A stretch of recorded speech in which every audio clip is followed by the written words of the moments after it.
Welcome everybody to the wonderful city of Venice and for attending a very special series on technical art history and the application of advanced imaging technologies on cultural heritage. And I'm very grateful to our visiting professor Irma Hermans to organize this exciting series. So there will be further announcement about the following presentations in due course. And I'm very grateful to today's presenters, of course, who will be shortly introduced by Irma. So thank you for your availability and for what looks like a very exciting project. And you had already some attention in the press, so everyone heard already from your successful results from this wonderful collaboration. So my name is Franz Fischer. I'm the director of the Venice Center for Digital and Public Humanities at Ca' Foscari University. And yeah, so we do a registration of this event, and this will be then uploaded to our YouTube channel and maybe also further materials on our GitHub repository. So be aware that if you participate later on in the discussion, and I hope you will also be not too shy and switch on your video so that we have a more lively discussion, that this will be registered and published online on YouTube. Apart from this, I think that's all of it. And I would hand over to you, Irma. Thank you, Frans. Yes, good afternoon, everyone. My name is Irma Hermans. I'm the Rijksmuseum professor in studio practice and technical art history, and at the present a visiting professor at the Venice Center for Digital and Public Humanities, which is very nice collaboration. So this series is jointly organized by the center and by the Computational Imaging Group at CWI and the Rijksmuseum, both in Amsterdam. And I want to especially mention Zemila Zero and Francine Bosma from the CWI, who have been very active to help and organize this series. So this is the first one, and we're delighted to have this group of speakers from a very exciting project. So I'll briefly introduce them and then hand over the floor to them. Jana Dambrogio, she is the Thomas F. Peterson Conservator for Massachusetts Institute of Technology Libraries. Daniel Starza Smith is the lecturer in early modern English literature at King's College London. Holly Jackson is a junior at MIT, pursuing a bachelor's in electrical engineering and computer science. And David Mills is an imaging physicist working at the boundary between life sciences and heritage science in the Dental Institute at Queen Mary University of London. A truly interdisciplinary project. And I hand over, I think, to Daniel, who was going to say some words to introduce the project. Daniel? Thank you so much. I won't take up very much time, so we can spend as much time as possible with the speakers. I just wanted to introduce the project very, very briefly. I've just put a link in the chat. So 2 months ago, we published an article in which we revealed that we were able to read the contents of a sealed letter from 1697 for the first time without breaking its seal. We still can't really believe we did it. It's amazing. We are riding high on this. It's a wonderful thing, I think, and we're really excited to share this with you and to hear your responses to it. This project began with questions about communication security for hundreds of years before the invention of the envelope, a technology that we take for granted. People folded and secured their letters for delivery by folding the piece of paper that they'd written on. That the letter itself became its own sending device. So this is a study of a historical communication technology. But in order to validate a lot of our theories that we built up over many years, we needed to see inside a letter. How did a real historical letter work as an engineered object of communication security? Well, that's where we turned to David, who will tell us more about how they X-rayed this object, I've got a model here, and then we'll turn to Holly, who will tell us more about how we unfolded that object without damaging or interfering with it as a historical artifact.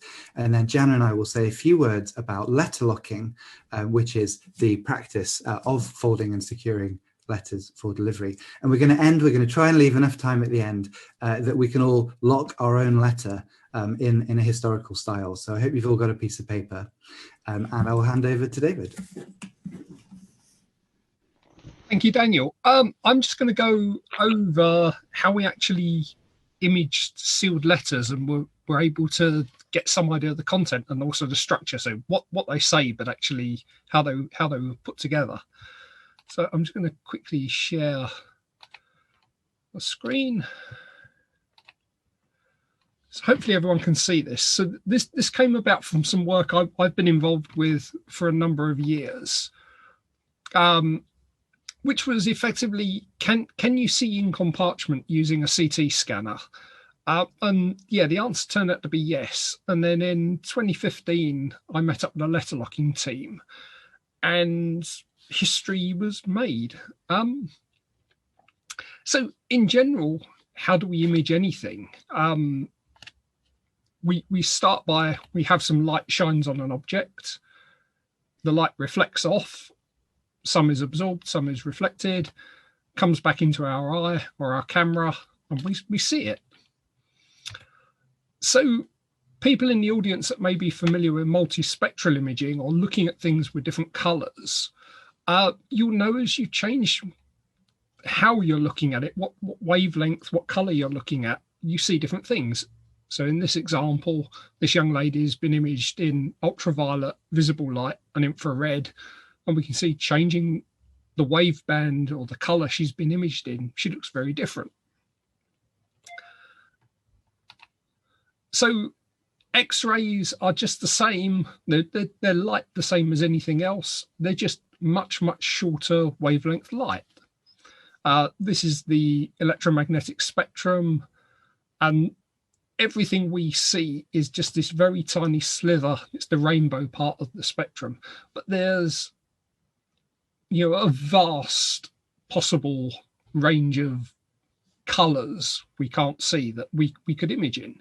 So we make use of X-ray imaging. One difference with X-ray imaging compared to what I said was, with visible light imaging, you look to see what's reflected from a surface. With X-ray imaging, you actually look to see what passes through the object. You're looking at the shadows that are cast. So here we have the first medical X-ray image ever taken of the hand of Berta Röntgen. You can see the bones in her hand, and apparently when she saw this image, she said, "I've seen my death," because at this point nobody had ever seen this skeletal hand who was still alive. And also, if you've got an X-ray machine in your lab, you X-ray everything, and this was a light bulb that failed, and I wanted to know why it failed. But again, it's a good example of the shadow of objects. But where do we get the contrast? We're all familiar if you've got paintings that different pigments or different inks or different materials give different colors. In X-ray imaging, it's actually what the material is made of. So gold shows up differently, bone made of calcium and phosphorus shows up differently, flesh, mostly hydrogen, oxygen, carbon, doesn't show up too well. And it comes down to the elements that it's formed of. So typically in heritage items that we can image, it's these items that are in pinky purple color, so the metals that are in the inks. The substrate, the paper or the parchment, is the carbon, oxygen, hydrogen, which doesn't show up too well. What does all this mean? That was a very, very quick introduction to X-ray imaging for heritage research. I hope people appreciate that. That was sort of 2 years research in 30 seconds almost. What does this actually mean? If you want to use X-ray imaging to look inside an object for obscured writing or images, the substrate, what it's made of, needs to be something that doesn't show up too strongly. It's no good looking for writing on sheets of folded lead. We've tried, it doesn't work for us. There are ways of doing it, but we can't do it. The ink should contain heavier elements. So you want the ink to be containing iron or nice illuminated letters containing gold, silver, mercury, etc. And also you're very unlikely to be able to see carbon ink or graphite on paper, which is unfortunate as there are lots of things we would like to image and be able to unfold. We can't do this. Fortunately, a lot of writing, a lot of history was written in a material called iron gall ink, which contains iron, which happily shows up in our scanners. But what we find is just one X-ray image isn't enough. People write on both sides of the paper. When the letters are folded up, the text overlaps if you take single images, and it becomes a mess. Even the best paleographers would have trouble trying to decipher this. So we need to go to a three-dimensional X-ray. We call these CT scans. They've been around in medical imaging since the 60s. And in this, you create an X-ray image that has depth. There's no longer just everything laying on top of each other. You can peel apart the layers and see more. For example, medical imaging, you can see in this person going through their chest. But CT scans need lots and lots of X-ray images. You don't just take one image, you have to take multiple. These are some of the letters that we scanned. This is the output from the X-ray image, and you can see this works quite nicely. The paper shows up. We have bright specks, which are ink or material which has been used, crushed eggshells or sand, perhaps, to absorb excess ink on the page. So this works. But as I said, you need lots and lots of X-ray images. This is a bit of a technical slide, but basically one image gives you nothing. 3 images gives you some streaks that are not very useful. 50, you can start to see there might be something going on. 100, it gets a bit clearer. It looks a bit more like the image I showed. 1,000 images, you start to see the letters are there and there's something going on. But there's a problem. We know when we go to the dentist and have an X-ray of our teeth, the dentist wears a lead apron or goes and stands in the room next door. If you have a CT scan, the technician is in a separate lead-lined room. They don't want to be anywhere near this. What are we doing to the objects? So we have done some research on this, and we've come to the conclusion we can't detect any obvious change. So X-rays are dangerous to things that are alive, but if it's already thoroughly dead, we're not doing any more damage to it. You'd be pleased to know. Apart from if you've got absolutely soaking wet parchment, then you do actually cause some discoloration, but we don't do any research on this. We don't image soaking wet parchment. Typically the ink has floated off at that point anyway. So if we use a machine that was built for the job of producing images of small items, very high contrast, we have this, which sits in my laboratory. And if this video over video plays, we can see kind of the inside of this machine and how it works. So we have an X-ray system, an X-ray generator, which is the silver tube. We have the object being scanned, which is the vertical thing. And we have a camera in a box which slides across. For technical reasons, this is how we do it. Each time the camera slides across, it records one image. We rotate the object being scanned, record another image, and this is how we end up with multiple thousands of images. And this is what's necessary to produce a 3D X-ray.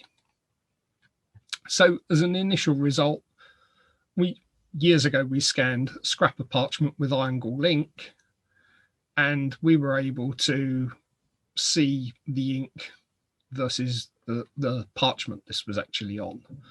I think just using some computer rendering to change the colors and make this visible. And we can also do things like fade out the parchment and just show the writing. But this was about as far as we were able to take this until we met up with Holly and Amanda. I mean, we were able to do some rough processing to produce some writing, but we were never able to really get fantastically clear results. We did do some other experiments with unknown text, just to see if computers were generating text on our behalf that wasn't really there. Is it making it up? And again, we were able to produce something reasonably clear, but nothing compared to what was able to be done by Holly and Amanda at MIT. This was just an example of what we think the text said, and then actually being able to unroll this and showing it really is there. So the computers are not making this up. We're fairly confident that our results are not just the weird dream of a computer. If we say the text is there, it really is there. So we scanned 10 letters and everything looked brilliant until we get this problem, that 17th century sealing wax was full of metal used for pigmenting and changing the color of the wax. It contained iron or lead oxide or something, which causes real issues in our scan. X-rays don't go through lead very well. But we're working to resolve this. But we got some very nice results. We just occasionally, when all the seals line up in a scan, you get some problems. And we can do things. We can take our data and we can fly through it, and we can see patches where there appear to be writing. We can see the odd rough outline of a character. We see the seals coming in and casting artifacts through our data. But this kind of shows, and it shows the structure of the letter. So even if you can't see the text or can't see any writing, you can see where folds are and where edges of pages are, and information that is really useful to Jana and Daniel when they're trying to reconstruct the structure of a letter. You can see there's some writing just maybe appearing in the bottom corner here. So this is a good place to show we've got some data. And we can see just little bits of ink appearing here as just a still from the video. And we were able to produce a rendered computer rendered 3D view where we've got this great big wax seal which is causing us issues, but we can see fairly clear writing inside the paper of the letter. So this was a pretty good result.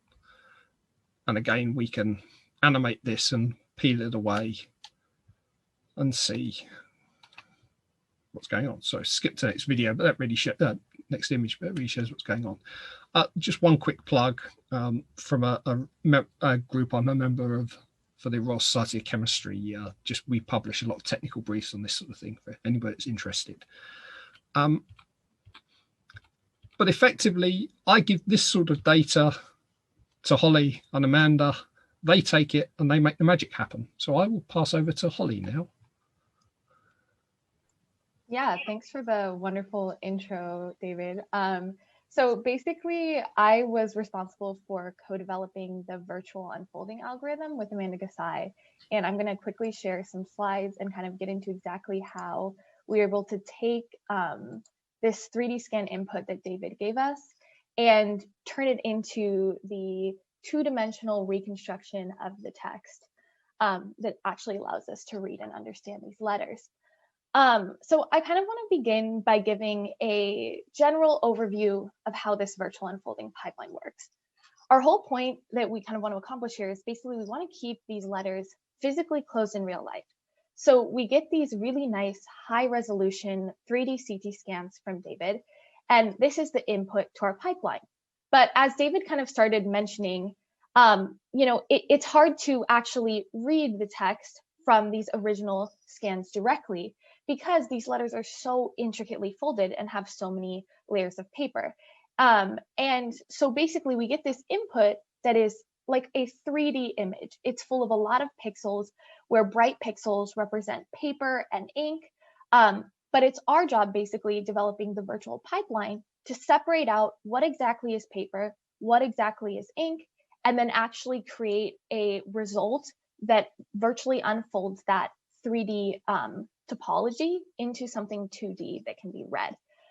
So that kind of brings me to what the output of our pipeline is, which is something that we want to be used as a tool to aid historians to avoid kind of physically damaging this material artifact. Of course, one main reason is that these letters are, of course, old, but as Jana and Daniel are going to get into in a lot more depth later, we really don't want to destroy important material evidence in these letters that tells us about their internal engineering.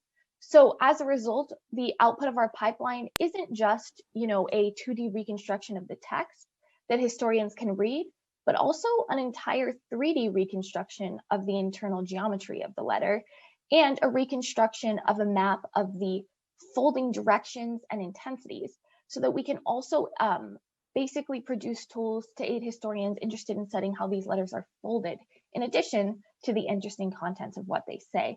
And you can see that a bit in the image of the right. This shows the 3D reconstruction of this same letter packet from its input data on the left. Now, I kind of want to get into the exact steps of how this virtual unfolding pipeline works. David already gave a great introduction to how this data is visualized, but I kind of wanted to go over some challenges from the virtual unfolding algorithm perspective to contextualize exactly why we made the methods the way we did. So our input is this 3D CT scan of all these letters. David mentioned that the high iron content of the inks causes the text to appear as brighter or higher density regions within the scan. But overall, this data set is basically just representing the material density in 3D space. And I've shown this image, which shows a few challenges highlighted from this algorithm's perspective of how we want to actually identify this paper and begin to unfold these documents. And basically, you're looking at an image. Imagine if you cut a letter packet in half and you're looking at it on the side. So you're seeing this paper all kind of bundled up of 10 to 11 letter packets here. And one thing you'll already notice is these letters have very inconsistent cross-sectional geometry. These two images are from the same scan, but shown at different points. Because these letters are very intricately folded, you're going to have, crazy internal folds, maybe slits, other material features. There could be packets within packets. You're basically not going to be able to rely on having a consistent 2D geometry. So that motivated our virtual unfolding algorithm approach to be fully 3D. In addition, it motivated the approach to be fully generalizable. We didn't want to make any assumptions about how these letter packets would be folded, because part of this study is actually being able to explore a bunch of letters that we may not have any idea how they're folded or may have never seen a folding pattern like them before, since they're still sealed in real life. Finally, you can see a few other challenges of the data in the slide. David mentioned specifically the metal containing seals. In addition, there's some other challenges with dirt or sand that may scatter some X-rays within. And so basically this motivates kind of like a fully automated pipeline to approach these difficulties. So I'm going to basically give a brief overview of the pipeline with a very small example taken from a little corner of a letter packet. So hopefully you guys can follow this example as I go through the steps. Our pipeline was 4 steps: segmentation, flattening, hybrid mesh propagation, and texturing. And we needed these 4 steps to basically combat a lot of the challenges that I showed in the past slide. So this is basically a image of in 3D and kind of some 2D cross sections of what this input to our pipeline looks like on this tiny little example here. And you'll see, we have about 3 little pieces of paper folded up in this 3D volumetric image on the left, and I've shown the cross section at different points on the right. And you'll notice the paper layers begin to get very close together at some points. In fact, they themselves are only about 3 pixels thick, and in some regions can be so close together that 2 or 3 can be only 5 to 8 pixels together and look very close. So it's kind of our job to separate out these layers. So that leads to the first step of the pipeline, which is segmentation. The purpose of segmentation is basically to just identify what is paper and what is text. It's separating the writing substrate from its surrounding environment, may that be air or foam separators or soil. And so we basically want to identify these layers. But for a lot of the challenges that I've mentioned on the previous slides, we're not able to get, a complete and accurate result at this point, which is why you can see this segmented mesh shown on the slide has a lot of holes in it.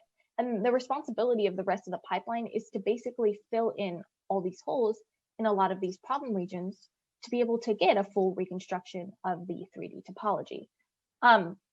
So that leads to the second step of the algorithm, which is flattening.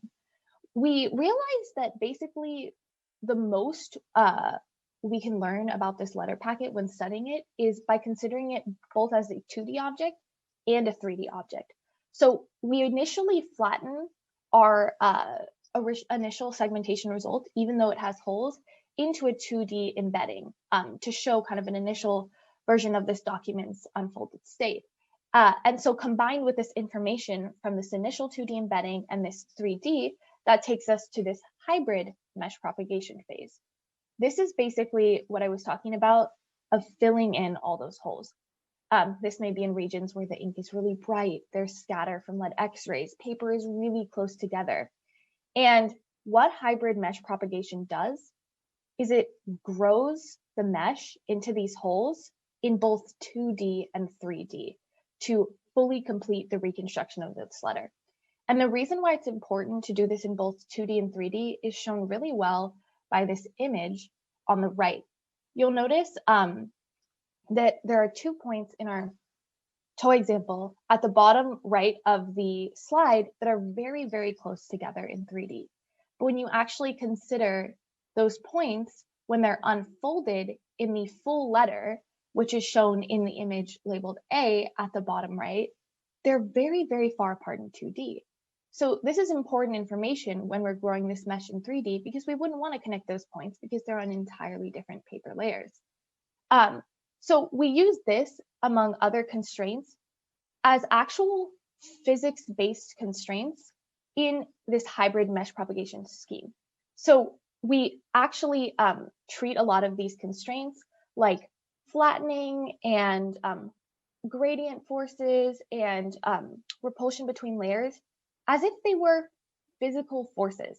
And this is kind of one of the coolest parts of the algorithm, in my opinion. We have a lot of things that we want to enforce when we're filling in these challenge regions. So we just pretend that they're physical forces and we let this simulation reach an equilibrium that actually represents the correct topology of the letter.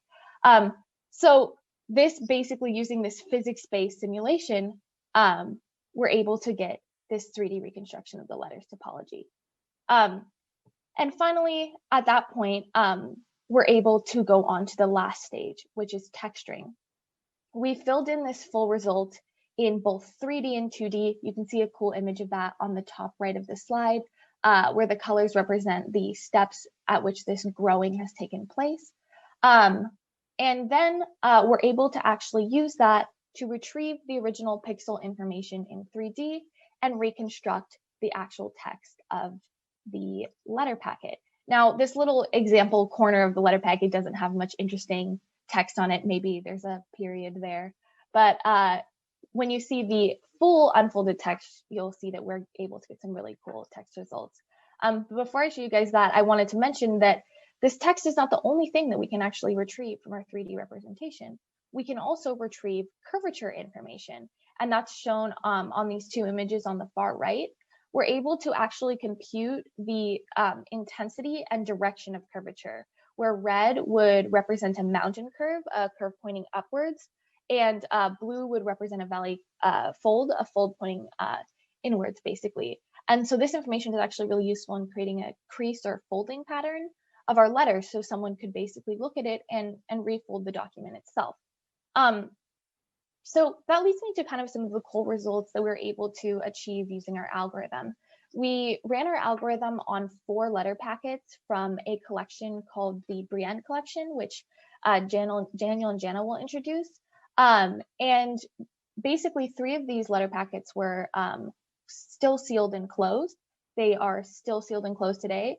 And one of them was an opened and refolded letter packet we used to actually verify the results of our algorithm. So this packet shown on the slide is one of these sealed letter packets that we were able to unfold using our algorithm. And I've shown a cool kind of X-ray view of the letter on the left, which begins to show you a bit about how it looks on the inside in 3D. And this slide shows the complete reconstructed texture and crease pattern of this letter, which is actually so still close in real life. This letter was able to be transcribed by our paleographers and tells a pretty fun story. It basically was written by a guy named Jacques Sénac in 1697, and he was writing to his cousin requesting a death certificate for his for legal reasons. And we actually looked into this story, and it turns out that French inheritance laws had changed in around 1695. So he needed proof so he could basically get a bit more money back from the government.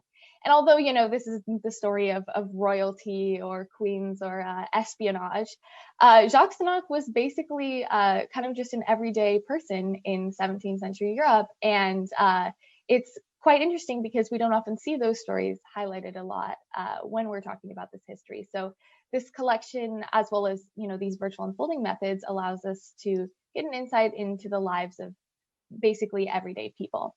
And you'll also notice, though, despite, you know, just being you know, common guy in 17th century Europe, Jacques used quite an intricate folding pattern. You'll notice he has some complicated diagonal folds in the crease pattern at the left, which Daniel and Jana will explain why this was so important, using such patterns in your mail. But it is very cool that we were able to reconstruct this pattern and begin to study it. In addition to this 2D crease pattern, we're able to actually reconstruct the full 3D geometry as well, so you can analyze this packet in 3D.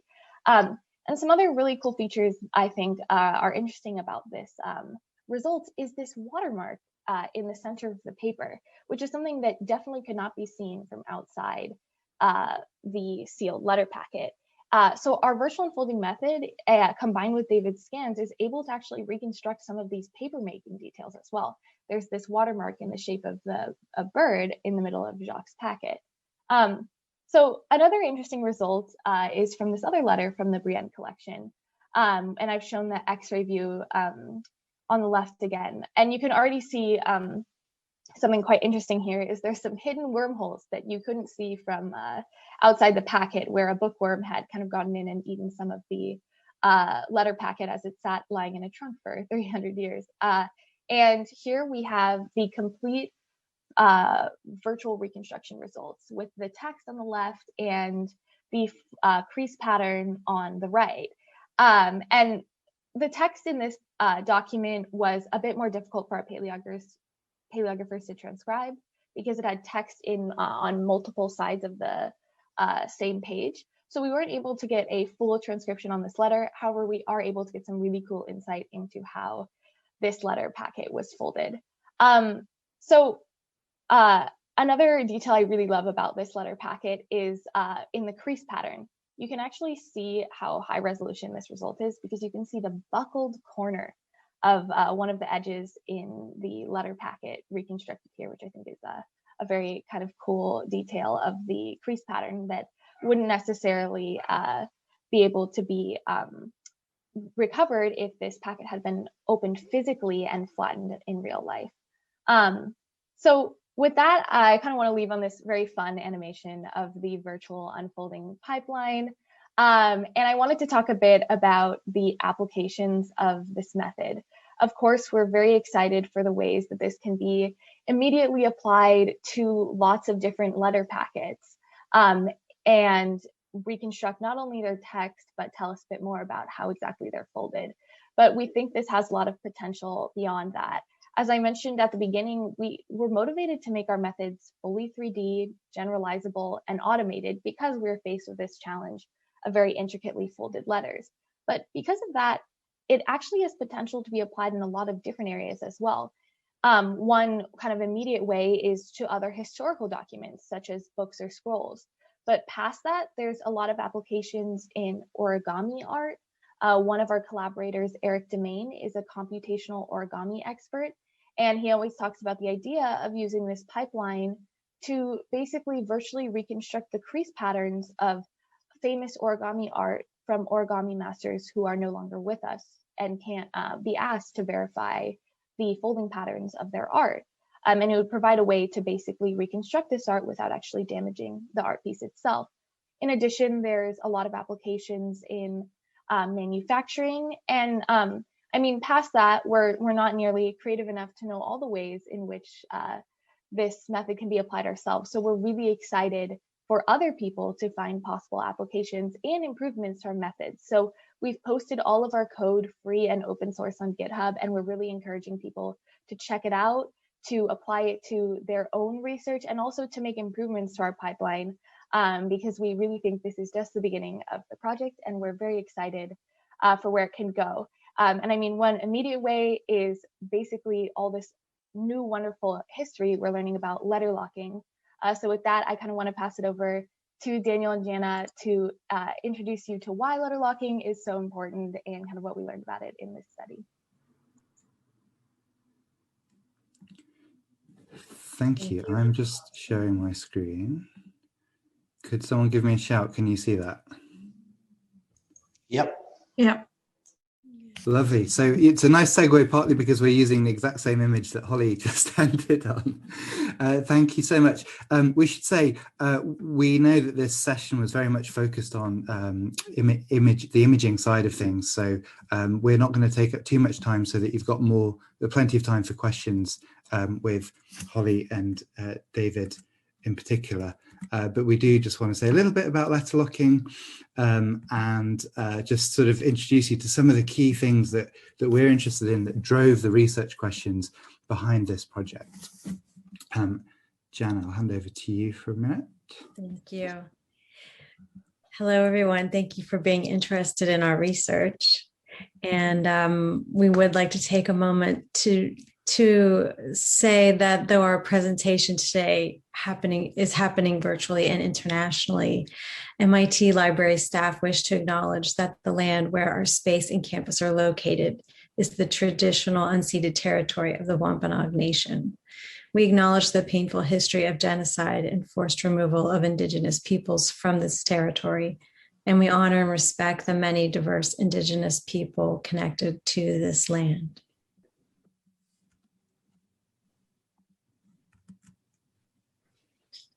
So before the invention of the mass-produced gummed envelope, correspondence by letter was almost entirely dependent on letterlocking, which is when you take a flat writing substrate and you turn it into its own sending device. Letterlocking is the act of folding and securing an epistolary writing substrate to function as its own envelope or sending device. And it's also the thing that we're doing today, studying letterlocking. Letterlocking transported letters safely over distances for hundreds of years, and it was used around the world and by all sorts of people, not just the rich and the powerful. It also plays an integral role in the history of communication security, and letterlocking made global communication possible as fundamentally as computer coding does with email today. Put some nice portraits on this one because of the specialisms of the people today. The field of letterlocking emerged originally from the material study of early record keeping, and it's developed to influence modern conservation studies as a tool for better understanding, storing, and repairing archival documents. Embedded in literary or artistic artifacts, locked letter packets can unlock new interpretations of contemporary cultural concerns. Thousands of early modern portraits, trompe-l'oeil paintings, engravings, and other images feature locked letter packets, and locked letters appear in novels, plays, and poetry, once you know what you're looking for. As the discipline becomes further ingrained in historical and cultural studies, we can increasingly recognize the significance of letterlocking as a practice, particularly in relation to the history of communication security, but also more generally as an interpretable cultural activity with its own history and innovators. Our categories and formats chart, published in our paper and on our website, letterlocking.org, is the periodic table of letterlocking. And the best way to understand it is to make a model yourself. So we would love to spend a few moments with you now to do some letterlocking. Would you like that? Yeah. You'll need some paper. Yeah. Usually we give you lock letters to open. So you have to painfully make the decision to tear a letter, study it, look at what's similar and different, and then you have to damage it to get inside the letter. So we definitely didn't want to do that with the 300-year-old letters in the Brienne trunk. And you have to tear this parts of this letter to open it. And then you encounter slits, which we call manipulations, adhesives, things hanging off. They don't look that pretty, right? I mean, that doesn't look, does that look cared for? Does that look, do we want to save that? We have all these bumpy things. That's hard to see when you digitize or when you exhibit, so this is the things. We've looked at 250,000 locked letters out of millions of collection items to build the periodic chart of letterlocking. And we are saying, if you walk away from anything from this talk from the conservation point of view, is these 4mm slits, these cut off corners that become locks, these torn edges. This is how we built the field of letterlocking. And Holly's and David's work helping us to image and see letters without tearing them open have helped us prove the different categories that we see today. So what we'd like to do, I know some of you have scissors, some of you have other things. We'd like to actually make a letter that was in the Brienne collection. You saw an image of it back there. It was a beautiful trunk of undelivered letters from the late 17th, early 18th century. And Jana's going to talk you through the actual model that we unfolded, that we virtually unfolded. So she's got an image there. You might want to pin her video because she's going to explain it to you step by step. She's got an image there, which is a photographic reproduction. We've printed out a facsimile of what it actually looks like. But if you just have a piece of plain printer paper, that's going to be fine. And she'll talk you through step by step how to make this model. Okay, so this is Jacques Senac's. This is a model of Jacques Senac's letter. And you can download this from our Dataverse website later today. We're going to make it live. And Jacques folded his piece of paper in half, short edge to short edge. So you can do that now. You'll take a piece of paper that's rectangle shaped, and the wide edges are pointing to the sky and down to the ground. And you're going to fold your paper in half, short edge to short edge. Then Jacques Senac wrote his letter on the first leaf. And he opened it. And he wrote over here. And then he signed. So you have that center crease that you made for the bifolium. He didn't close his letter again. What he did was he took the bottom corner and he folded it so the bottom edge of this side of the bifolium aligned with that center fold that you made. So you're going to make this corner, very large corner fold, this diagonal fold. And you're going to align that bottom edge of your letter to the center fold of the bifolium. Then you're going to do the same exact thing with the top edge. And you're going to fold that down and you're going to make a triangle fold. It's going to look like a large arrow pointing in one direction. Okay.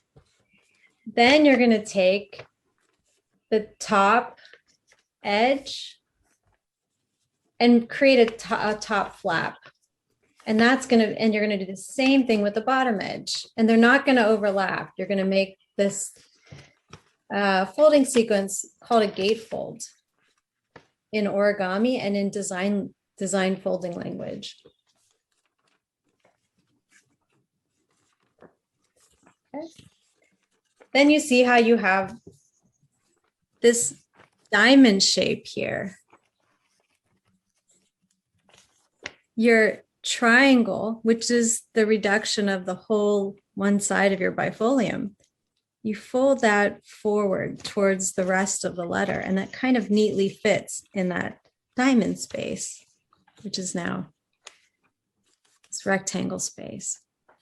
Then you're going to roll fold your letter, repurposing that very first fold you made in the bifolium. And you'll roll fold this thicker part of your packet, the width of that letter packet, which will leave you with a flange. And it has a little pocket here. And what's so wonderful about Holly and Amanda and David's work, and that the sound and vision in the Hague, approved for us to keep the letters shut, is we could prove that this letter was just folded and adhered. So a piece of it, adhesive, like a mucilage or paste, was stuck here, and the letter was stuck down. Now, often when letters are opened, we then lose the evidence. Was it tucked in, or was it just fold and adhere? And this is something that when people ask us, why are you keeping the letters closed? Why aren't you just opening them? It's because we lose this detail, these parts of tucking that are as ephemeral as sneezing. So this is one of the letters. This is the letter we read in the Brienne trunk. So if I could just pick up there, I'm holding here the letter that Jana opened a second ago when she started talking. This is from maybe 100 years before the letter that you've just made. And you can see, as you're looking at the one that you've just made, with this flap coming down that gets adhesive put on the bottom of it, it looks quite a lot like a modern envelope, or it's starting to look like a modern envelope in a way that this really doesn't. This is quite unfamiliar to us as a way of closing a letter. And what Jan's pointing out, I think, is one of the things that we find most interesting. With this flap down, you can see that actually there's a little pocket in here. And if you wanted to, you could take the main body of your letter and sort of manipulate it and twist things until it tucked into that flap. And that's another way that we see letters from this period being sealed. And then again, you'd put some adhesive on it. Once you open a letter, we have no way of knowing whether this was just stuck down like this one was, as Jana just said, or whether it was tucked inside. So the work that Holly and David and our other colleagues have done enables us to show actual historical use rather than just doing it based on deduction, as we have with 250,000 other letters. So if you have something sticky, maybe a bit of glue or a sticker you want to stick on top, this is an opportunity to stick it down, just like the sender in the Brienne collection would have done, sending off his letter into the middle of Europe, hoping that postal systems would get it through to the other end. And in this case, they didn't. And it ended up in The Hague in a collection of undelivered letters held by the postmaster and postmistress of the day, Simon and Marie Brienne, and where it stayed for 300 years until we were able to access it.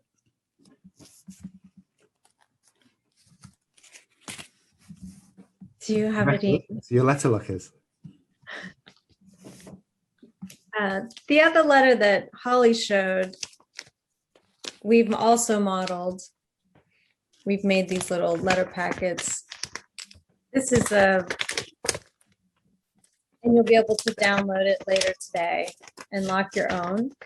This is one of the images in the article, and it's showing. Sometimes it's hard to look at images in an article and we're like, what are they trying to visualize here? And so we've made we've mapped their illustrations, figures, onto a sheet of paper so you can follow the crease patterns that are generated by the pipeline. They're not hand-drawn later. And what Holly and Amanda were trying to show is that these points are very far away when the letter's opened, but that they become very close when the letter packet's folded up. And so this letter has some kind of flapping system that we call pushed in folds, and the corners are pushed in at the side and straddle around to close the letter packet shut. And that's to distribute that paper so that there isn't a lot of bulk on the flapping. So just wanted to quickly show you the other letter that Holly had demonstrated in her talk today. And if you wanted to, with your packet, if you undo this final flap, you can experiment with that. So if you take one of the corners and you push it in, you end up with a sort of double, it's not really showing in the light, but you end up with this double effect. And so you're able to put one of those flaps underneath and then the other one flaps over the top. So these are all variations that you can only really understand when you are able to see it at this really fine-grained level. So we're interested in that wide historical sweep, the change in fashions, the change in technologies over several hundred years, but also even within a few-year period, we're seeing people doing fascinating, slightly different things. Why are they doing that? Were they taught that? Did they make it up themselves? Are they trying to show off? Is there intention in there, or are they doing it mindlessly? These are all really, really, or are they doing it, like Jana said, to distribute paper in such a way that if the wax wasn't strong enough, it doesn't pop open. So there are all sorts of engineering and cultural and individual questions going on here that we think are endlessly fascinating. So thank you, that's us. And I hope there's time for questions for everyone. Thank you very much. Thank you very much indeed to all of you. So this was really a fantastic presentation, and I was reminded to my school days when I built this paper planes at school. So it's a long time. I was never good at it, but I managed. So with your very clear instruction, Jana, I made it. I'm really, good. I did something today. So thank you very much for this. So the room is open. So we have lots of space for discussion. I have seen many questions and long replies to several questions. So I hope this is already clarified. So we will also save this chat for now. So please make a note in the chat, and I will then give you the voice to raise your question, or if you prefer to type your question, that's fine, and I also can read it. You are invited to also switch on your video if you can and if you like, so that's nice to see who's actually talking. Otherwise it's perfectly fine also to stay hidden. Okay, so questions. And if I overlook a question, please just type in again or shout. I mean, I think we are all very civilized here. There is a question from Savino. Where are you, Savino? Yeah, hello. Hello, everyone. Hello. I hope you can hear me and see me. Yeah, it seems so. Yeah. So, well, I mean, first of all, many thanks to the presenters for this really interesting talk. And I also saw the link to the Nature article, so I tried to also have a look to that. I would just like to ask a little bit more about the code that was used to do this. I mean, I understand that on GitHub you have it, so I will maybe look for it, but just to know a little bit which language you use mainly, and whether you were able to put it all together using, existing libraries, or whether actually you had to do a lot of ad hoc development for this. Thank you. Yeah, so I'll just send you the GitHub link in the chat right now. But we actually used a language called TypeScript, which is typed JavaScript. And for better or for worse, we didn't use too many key libraries for the actual steps of the method. We developed a lot of our methods from scratch just because they were kind of very new to this approach. But definitely one thing we did need support for is a lot of our methods were GPU accelerated. We're dealing with these massive 3D images of letters, so it's very useful to parallelize them. A GPU, for anyone who doesn't know, is a graphics processing unit. It's basically responsible for producing the images you see on your screen. And because of that, it's able to do a bunch of kind of very simple computations, but a lot of them all at once. So one really useful thing a lot of algorithm engineers do is they hack GPUs by basically computing a bunch of small things all at the same time using the same tools in your computer that produce pictures on your screen. So we did use that to make our methods a lot faster, and that did require some key libraries. Okay, great. There's a question from Taylor. Taylor Bennett, or Bennett Taylor. Hi, yeah, I could see the chain lines clearly in some of the scans, and I thought they might be of some help in with deciphering the folding patterns, helping to virtually unfold the letters. Yeah, so we didn't actually specifically use this in our methods because before we did this, we didn't actually know that we were going to be able to reconstruct them that well. But that's definitely like a really great idea. And I think in addition, it could also possibly be used in reconstructing the text direction a bit better. I think there's a lot of like post-processing steps or even pre-processing steps that could be applied using that. We mostly just didn't take advantage of it because we had no idea that it was going to be able to be reconstructed at such high resolution, which is a great credit to David for the scanning techniques there. Yeah, certainly, even with the watermarks, we did not expect to see those in the CT. As I said in my section, we expect to see the contrast caused by the elements that the ink's made of, or the substrate. But I think in this case, we're actually seeing slight density changes in the substrate, which we really didn't expect to actually come out of this. So it was entirely new to us. I think when Holly and Amanda first said to us, there's watermarks in this, we slightly disbelieving because we just didn't expect to see it.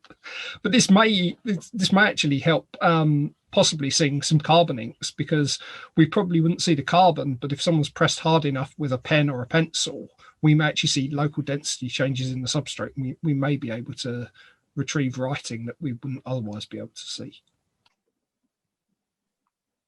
Zimila, you have two questions. Yes, thank you very much, friends. So thank you very much, Holly, David, Daniel, and Jara. So I would like to ask you, Holly, I haven't read your answer. I will do that after the session ends. I would like to ask you about a propagation, hybrid propagation algorithm. What was the rule for propagating the vertices in the mesh? And what was the most challenging? What were the most challenging regions there? Did you find some weird regions that you didn't expect popping up? Yeah, that's definitely a really good question. So basically, to answer your first part, the rules were a number of things. And that was kind of when I was mentioning the physics-based simulation, that was basically the constraints we applied there. So to go over kind of a bit specifically what they were, one, we wanted, whatever part of the mesh we were adding to basically follow very closely what the actual letter is, where letter is in the scan. So we enforced that it only appeared on, only which would grow into bright regions of the scan. We don't want it to randomly grow into air and try to, put that into our scan. We only want to be putting paper into our reconstruction. And then one of the other components was we wanted local flattening forces, right? For the most part, paper is locally flat. Of course, it's folded into this 3D document, but if you're looking at just a very tiny region, maybe around like one letter, it's going to be for the most part pretty flat. So we applied a flattening force or constraint. And then another one that was really important is a layer repulsion force. So you have, this letter packet that you folded up, as all of you guys have actually just done. And you'll notice, if you're looking at this thing in 3D, two pieces of paper that were very far apart when you started are actually packed really close together. So when we're, zoomed in 3D and we're trying to figure out, okay, where is the paper, which layer is which, we want to make sure we're not accidentally connecting two pieces of paper that aren't physically, connected in real life. So that's what these layer repulsion constraints are for. And there's a lot of more nuanced ones in the paper. We do some smoothing, but those are the three kind of main constraints. And then as to your second question of the challenges, I think, I think I have two answers of kind of like what are the most interesting ones. One is slits. So basically this is like when you cut into, your letter packet and you want to thread a piece of paper, a lock through, they show up quite, they're quite a challenge in these documents, because it kind of breaks a lot of our, maybe some intuitions you would have about how this paper should look, because you'll assume, this paper is flat, and then you'll see this, random other piece of paper kind of pass through in 3D. But our methods were actually able to reconstruct the locks themselves, actually, that piece of paper you threaded through, in addition to the methods itself. But that was definitely a very interesting challenge, and one of the main reasons we developed our kind of complicated approach.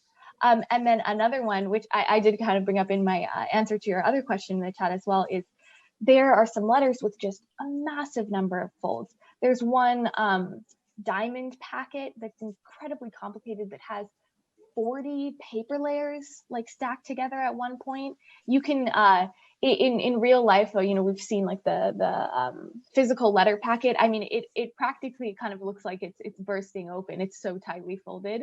But that's definitely a challenge. We've only been able to get partial results of that one so far. But I think the biggest challenge is these paper layers that are packed very, very closely together. They're very hard to resolve. We have a very practical question from Julio in the chat, and already the reply, but maybe at least David, do you want to let everyone know who's not following the chat? Yeah, sure. So the question was, can you reduce the size and weight of the scanners in order to make them transportable? There are transportable units and sort of desktop size scanners, but for sort of various reasons, a desktop size machine can't scan particularly large items, so the letters wouldn't necessarily be scannable in that. There's limits on the scan contrast resolution. We have as much contrast as we have because we can just keep scanning as long as needed. Just if you think about it in terms of photography, if you want to see something in a dark room or you're taking photographs at night, you use very long exposures. That's effectively what we're doing to get the very small amount of signal that's coming from the letters as we're scanning them. We just integrate lots and lots of scan time to collect the light effectively. That makes the scanners have to be incredibly stable over long periods of time, which means they're typically very heavy and bolted together well. You could, in theory, if someone had a project that made it worth taking one of our scanners apart and transporting it to the other side of the planet, we could probably do it. But it's kind of you do it once and you never want to do it again type thing. Yes, I was thinking more to a modular unit, of course. I don't think you can create something, everything in a box to be used, to be transported. I can understand that lead can generate most of weight. Yeah. I mean, the design of our scanners is it's all published. It's all open source. Anyone could build a copy of one of our scanners if they wanted to. You just need to buy the equipment. That may be easier than trying to transport something like that to another location. Yes, I was thinking about a massive scanning of many letters inside archives or libraries, but sometimes don't allow to have letters shipped to laboratories or whatever. Yeah, I mean, if you could get space that you could shield off from the public, you could build a copy of one of our scanners on sort of a standard lab optical bench. Would probably be stable enough. You would just, we could take it apart and build it on an optics bench, but most of the weight just comes from keeping people safe. Yes. Okay. I was thinking if you tried to reduce, since is one of the goal of most analytical instrumentation for cultural heritage is to be reduced in size and weight, to be transported, to become portable in some cases. But I don't think this could be the case only in science fiction movies, maybe not reality. Yeah. I think it probably is in the realm of science fiction. It's partly you would need to be able to build it to be stable. everything about it would have to not move more than about half the width of the smallest thing you're imaging over the entire scan time. So it would be difficult. Yeah, to be put in a room and stay there for weeks, not for hours, in order to. Yes. Okay. Thank you very much. We have a question from Hank about the connection of content. Sorry to interrupt. There were a couple of people with their hands up for quite a long time before that. I'm sorry. So I'm just following the chat. So thank you, Daniel. Yeah. So I completely missed the order then of raised hands. I think it was Francine. Okay. Thank you. Oh yeah, that's sorry, okay. Francine. Thank you. That's okay. I didn't want to get in between because everything is so interesting. So thank you everyone for these very diverse presentations. It's lovely to see, and also lovely to see how you collaborate so interdisciplinary. That's great. I do have some more technical questions maybe for David and Holly as well, because I was wondering what the resolution of the scans is with respect to the resolution of the sheet. So what kind of resolution do you need in order to see these very thin paper sheets? I'll answer it from the scan side, and Holly can probably tell me why she needs much better resolution to get better results. We imaged the letters, I think, at about 35 microns per voxel in the reconstructed volume. So if you would think of it as a 2D image, it'd be about 35 microns per pixel. It's that cubic. We would struggle to scan it at higher resolution in the scanner we used. We could use a newer scanner that I'm currently building to scan at higher resolution, which would give more separation, hopefully, between the sheets of paper in some of the folds. But equally, we couldn't scan it at worse resolution because 35 microns is about the worst resolution we can do in our scanner. Yeah, and I guess to just add one small comment from the algorithm's perspective, it is like the scans are incredibly high resolution. And I do think, no matter how high resolution you get, there is still going to be some limiting factor of the fact that these are incredibly densely packed at some point. But definitely there are some points where, I think I showed on my slide that there were 2 points in 3D that are 120 micrometers apart, right? Which is why we developed these methods that kind of take information from both 2D and 3D to resolve a lot of these conflicts. But yeah, definitely still you're getting, if paper's very thin. And paper stacked on top of each other has even less separation than, one piece of paper itself. So you're getting to a point for us, at least, where, 3 pixels per page or 5 pixels per 2 pages, it gets hard. But definitely these are some of the most high contrast, high resolution scans around, and definitely getting some cool results nonetheless. Thank you. That actually comes up to another question that I had, if I may ask another quick question. You scanned like 10 paper packets at the same time, right? And I was wondering, that is, I guess, for efficiency's sake, or is there any other advantage to that? And also, David showed that there are some metal artifacts or some dense material artifacts due to the, is it a stamp? No, it's the seal, right? Yeah. And I was wondering if you did anything to post-process that, or that you showed us different slices where it's less of a problem, basically. So to answer the second part of the question first, we're trying to do some post-processing. It's difficult. We may be able to use different CT reconstruction algorithms that deal with missing data better, and that's actually something that we really are currently looking at, and it's something I'm hoping to work on in a couple of months' time, as soon as exams are finished at university and everything, and I get some free time. So yeah, we are hoping to work more on that, and I think the missing data did cause problems when the data ended up Anna. Amanda. No. Tutto bene. Savino, your mic is turned. I cut it. Go ahead. Sorry, Francine. What was the first part of the question now? I forgot. Oh yeah, so thanks. That's interesting.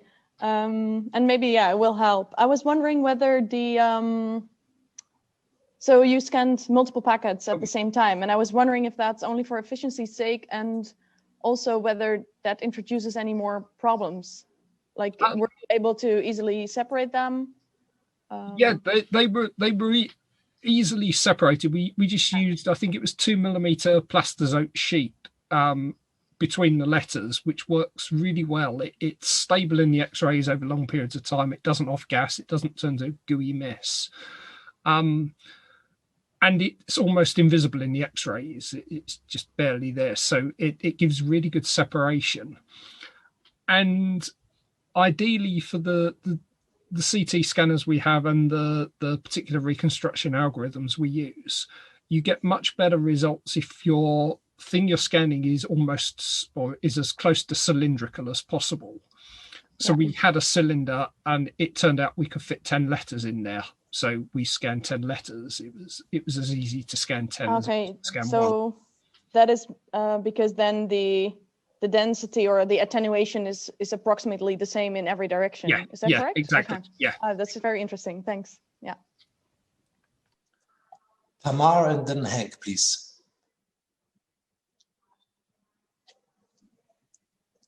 Hello, thanks everyone. Thanks for fascinating presentations and wonderful material. I'm sitting here looking at the folded up model of the letter, and I'm struck by how little of the available paper surface is actually written on. It could have been a much longer letter without adding another sheet. And if I'm not mistaken, some of the written on surface is completely securely covered, but some of it is not. So that can't be the reason why. So I'm wondering, is it typical for so little of the sheet to be used? And if a person wanted to write a longer letter, did they leave so little of the envelope written on, but add another sheet inside? Or do you also find letters in which everything except the external surface has the letter's text on it? There's we see something called a doubling that we learned about through Keats, studying Keats's letters with Oliver Herford. And the doubling, so it's a lot of paper planning. The doubling is the part, let's see. They're planning where to keep the available space to write the address panel, and they will use every other available that's covered to write. Some famous example are in the Keats letters that we see at Houghton at Harvard. And there's writing on these parts that fold up the letter packet. Daniel, can you add anything while I make a quick little model, or did you want to answer the question? Yeah, I mean, there are lots and lots of different ways of writing letters, and we've seen many thousands of different ways. If you don't have very much paper and you have a lot to say, you're going to scroll everywhere. If there are certain contexts where you might use a lot of paper to show off that you are, that you are being respectful to the person you're writing to. In the period that I'm most familiar with, sort of late 16th, early 17th century, basically you'd buy, so imagine I've got 2 sheets of printer paper. Here's just some scrap paper. A sheet of paper is maybe this size, like 2 joined together. And so you'd start by folding it in half. So often what we see, I've made a smaller version here, a bifolium like this. You see somebody writing on the front and then nothing on the 2 insides. And then when they fold up, this bit on the back becomes the outside. So you end up with an address panel there. So actually most of the space doesn't get used. The writing page is understood as the first bit, and the rest of the paper then becomes the protective sheet around it. And you're right that in some cases, maybe you can squeeze a letter and see a bit of the contents. A lot of the time, though, it does tend to produce a packet where everything is concealed from all sides. And one of the reasons is safety, and another is just to protect the writing. So, for example, if it gets wet in the rain, you want as much paper surrounding that as possible so that the ink doesn't run. I don't know if that exactly answers your question. I mean, there's certainly a variety, but I think what the example Jana's talking about is that you certainly see letters where people plan ahead which are going to be the bits that stick down or are going to tear when somebody opens it. We do come across letters of people saying, will you just learn to fold your letters properly? Because every time I open your letter, it ends up tearing off half of what you've written. You know, how am I ever supposed to understand what you're saying if you don't lock your letters? But they don't say lock. But so we do see people commenting on it. And Jana's just about to show you this example from the Keats letters, where in that period when Keats is writing, people do plot out their letters to leave spaces. So we see a bifolium, we see text. Sometimes people will turn their paper and write with cross writing. You might have seen that. We have seen inserted sheets. People will insert pages, but we see planning in the Keats letters. We're going to publish a video series soon with Oliver. And 3 times Keats talks about, oh, I've saved the doublings here, because if you watch, these are the doublings, and then he folds the packet, and these are the outer panels, like we see with the letter we folded up with the Brienne trunk. They look pretty similar. But Keats has planned. He's planned to leave these panels closed, and we needed to make these folds to start the folding sequence for the packet, the letter packet. So Keats says in one letter, I'm going to keep writing this letter in the doublings. Another letter, he says, oh, I'm going to write my answers to your last letter in the doubling space. And then in the third letter, he says, oh, I've saved this part for our other friend to write a letter to you. So people are very conscientious about the real estate, which is what we call it, of the paper substrate, and how they can use it to put as much information if they need to or not. I hope that answers your question, Tamar. It does, thank you. But I'm still fascinated that it's so common to have the entire reverse of the first part of the bifolium left blank. Right. I mean, they would rather cross-write than write on both sides of the sheet. We do see in the Brienne trunk a lot of writing on all 4 sides of the, all 3 sides of the bifolium. We do see that. We actually see writing on the bifolium, and then they'll go here, like Jacques Sanac, and they'll go here. On the third letter, on this letter that Holly had showed us that was hard to read, people turn the letter this way, and then they write their text here. And we can pull out a date, like around here. So we don't know why there's all this twisting and turning of the substrate and the text placement. It's going to be really fun to study, for people to study. And we have 2,000 of the letters that were opened in the Brienne trunk. And if you go to our Dataverse, Unlocking History at Harvard Dataverse, it's all the images are completely downloadable, high resolution. So you can check out all the images.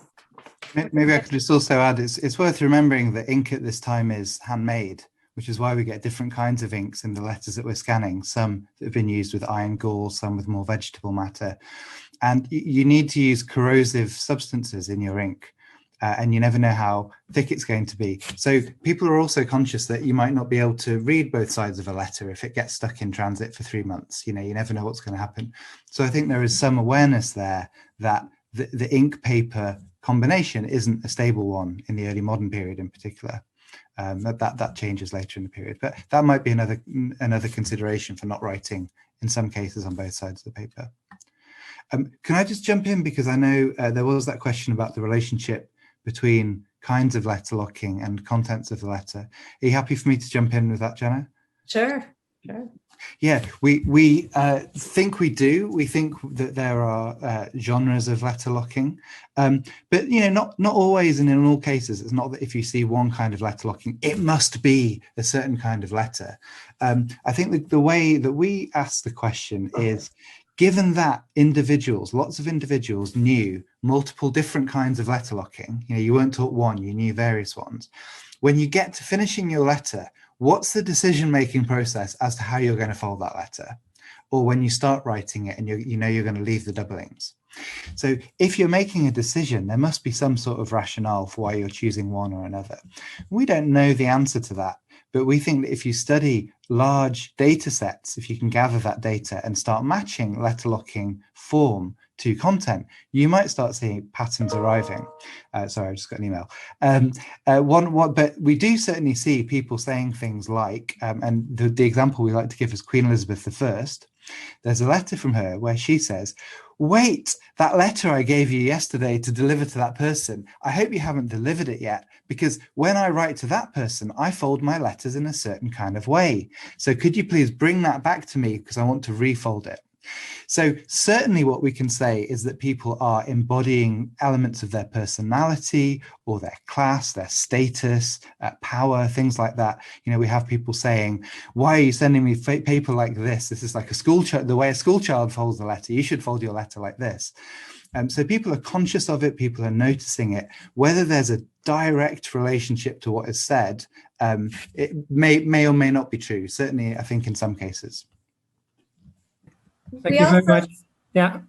Oh, just very quickly, we also see a man named Tommaso di Livrieri from the Vatican Apostolic Archives from the Fondo Veneto Sezione Due collection, who is a man in everyday walk of life, and he's writing in the 1580s, and he's using these 5 different types of letterlocking techniques to communicate with the heads of a monastery about chickens and things, and he's building high security in some of the correspondence and low to no security in others, and that really started to trigger part of the research. So the conservation bits, like let's not repair things that are slits or cut off corners, look like damage, but then also, well, why is this person choosing one technique that has way more security, looks like built into it with tamper evident? You had to tear it to get inside. And why are they, does the content have to deal with that? So that question you ask, Hank, is what kind of drove us. And then we revisited that with Queen Elizabeth, as Daniel said, and John Donne. And so we had to slow down. And as we went out and started to talk with our colleagues, and they were saying, hey, what you're doing is really interesting. We want to do that too. We want to learn the language of letterlocking. So we had to kind of slow down and build the phrases, to build the definitions, to build the language, to build the field.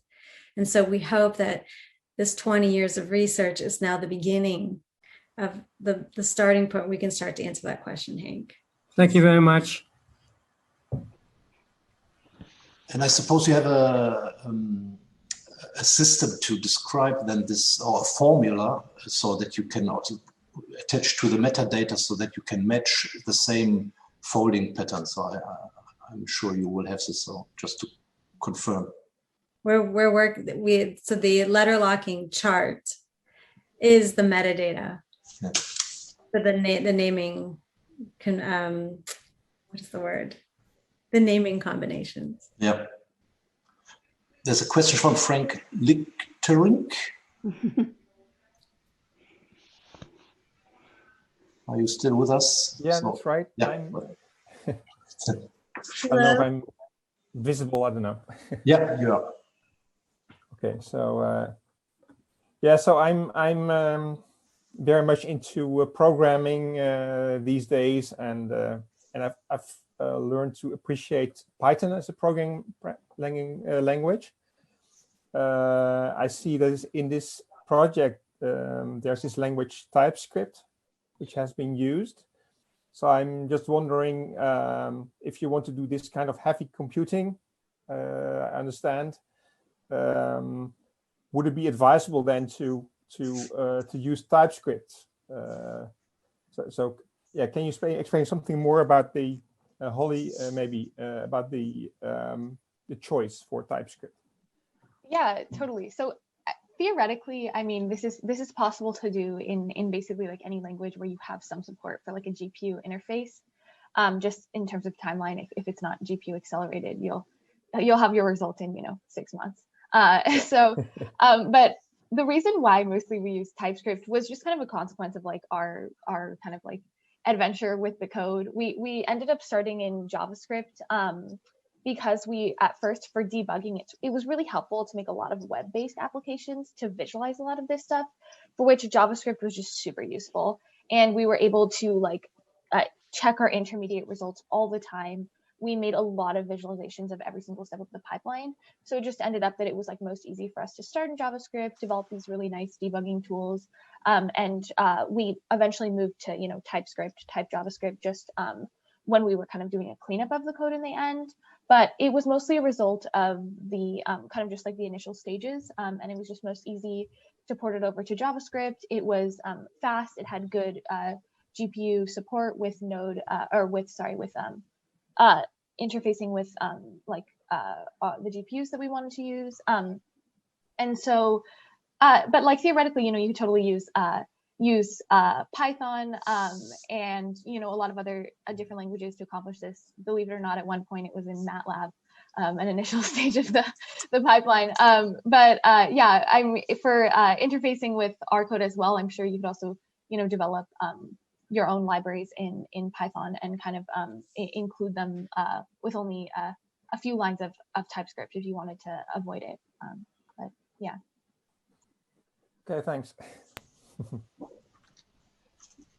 Okay, we have reached 5:30. I have lots of other questions. Maybe Emma, you have also questions. I don't want to overdo it. You have important research to do. I'm tempted to ask more questions. Maybe one question, and if I take the privilege and the chance. So I'm a philologist, and of course you have to document your witnesses, your textual material. So what about, so you create virtual texts, basically, not visible, it's only in the machine. And so let's touch on the question of reproducibility, and what do you need to document then what's actually there, the basis of the algorithm, so as the result of the programming.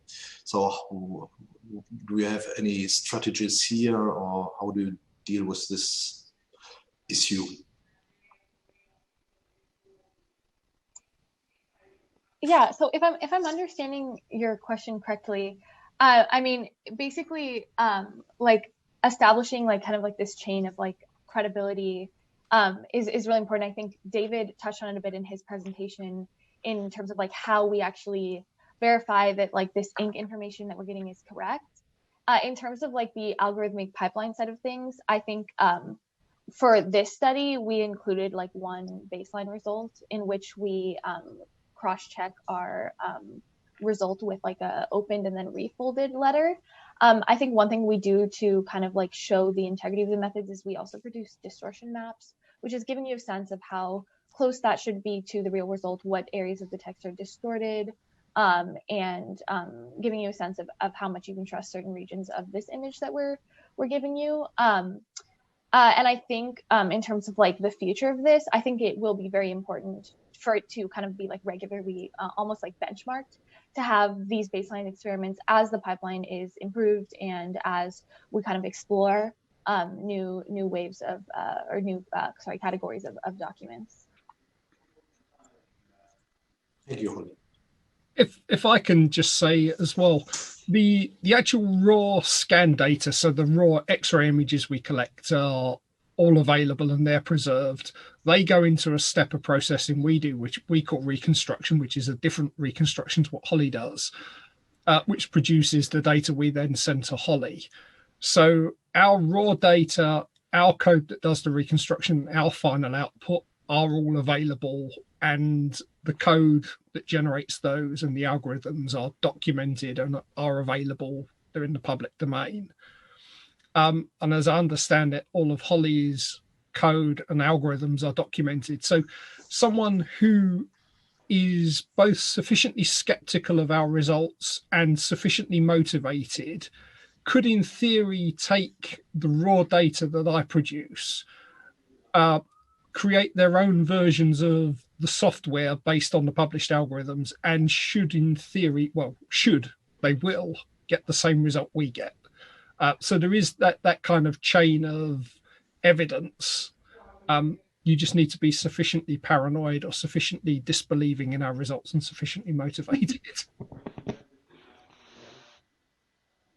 Excellent. Yeah, thank you very much. So that clarifies this. So if there are no further questions to be discussed right now, Erma, do you want Yes, to? I think we have to let our 4 speakers go. I want to thank them very much. It was a brilliant session, very informative and wonderfully interdisciplinary, which is something that I particularly like. And we learned, of course, about all your research and the programming, etc., but also about what kind of new questions came out of that, about letterlocking history and status of how you fold the letter, and all these things. New questions are generated, so that's also really wonderful to see. So thanks again. I also want to thank Elisa Corot, who organized the whole session, all the technicalities and the publicity online and on Twitter and so on. And I want to announce the next session on the 25th of May that will take place an hour earlier, starting at 3 o'clock instead of 4 o'clock. And that's about artificial intelligence in art conservation and preservation, experience from the Ghent altarpiece of Jan van Eyck, by Alexandra Pizzorica from Ghent University and Geert van der Snikt from Antwerp University, who will also talk about Van Eyck paintings and imaging. So another wonderful session to look forward to, but thanks again. It was a great kickoff of our series, and I wish everybody a very pleasant evening, and hope to see you in our next session. Thank you very much. Thank you. Thank you very much. Thank you all.